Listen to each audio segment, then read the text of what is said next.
If mechanical tension is the best accepted uh, driver of muscle growth, maybe we should start with how or the variables somebody might work with in their training to maximize this.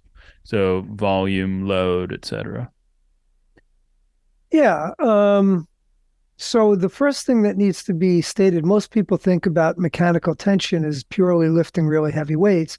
And there's compelling evidence that you can achieve similar whole muscle growth across a very wide spectrum of loading ranges. Our group has done a lot of work with this, our lab, and many other labs as well. And I think this is one of the topics that we have real clarity on. There's not many topics that I am as confident in as saying that you can achieve hypertrophy anywhere from 1 RM up to 35, 40 reps, provided, and here's the caveat, that you train close to failure, that you're pushing yourself, really challenging the muscles on the last few reps. And not necessarily going to failure, but coming relatively close to failure. And that's where, so mechanical tension there is how difficult the reps are by the time you're completing your sets. There is some evidence that there's a time tension integral. So you're going to need to have a certain amount, the muscles need to be exposed to a certain time under tension.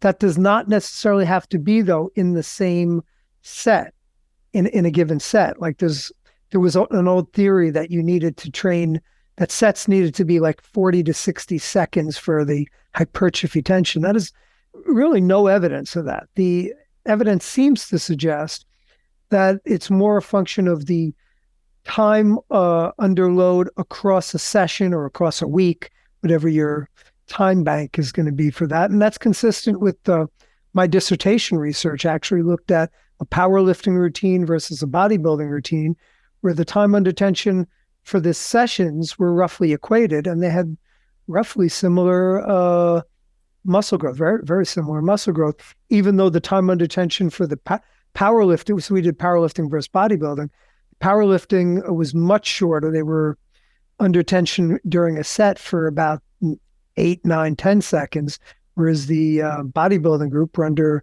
tension for 30 seconds or so. But the powerlifting group did more sets so that it equated the time under tension. And thus, again, from a loading standpoint, training across a wide spectrum of loading ranges is viable.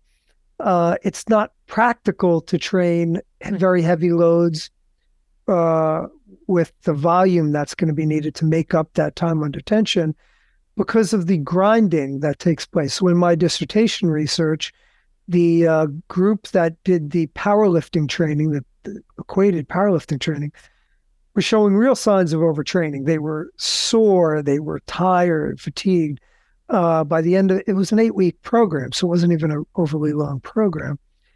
Anyway, it just really hit home that this is just not a viable way to train over time. And conversely, training with very light loads to failure creates a lot of metabolic disturbance.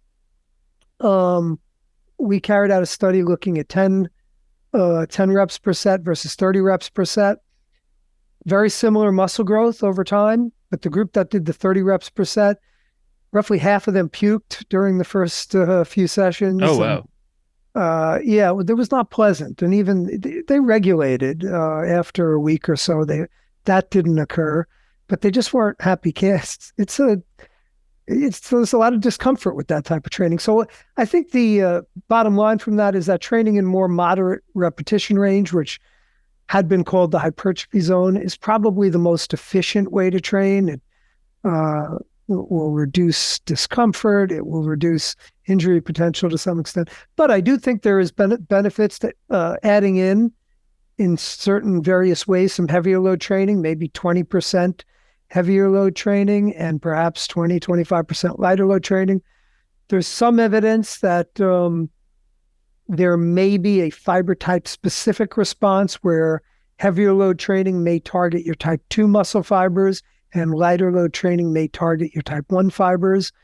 that's again, I think the evidence is still somewhat weak on that, but we don't have compelling evidence to refute it either. So I think it's a working theory at this point, which needs greater support. So anyway, bottom line is, I think from a loading standpoint, majority of training should be in the moderate rep range, and including some, if your goal is to maximize growth, including in some lighter and heavier loads. And is this again for athletes of all training ages? Because I mean, so many people are adamant that hypertrophy only comes in what you call the moderate rep ranges, so 8 to 15 rep ranges. And I've very rarely, if ever, heard people say that you can experience notable hypertrophy at 1 or 2 reps.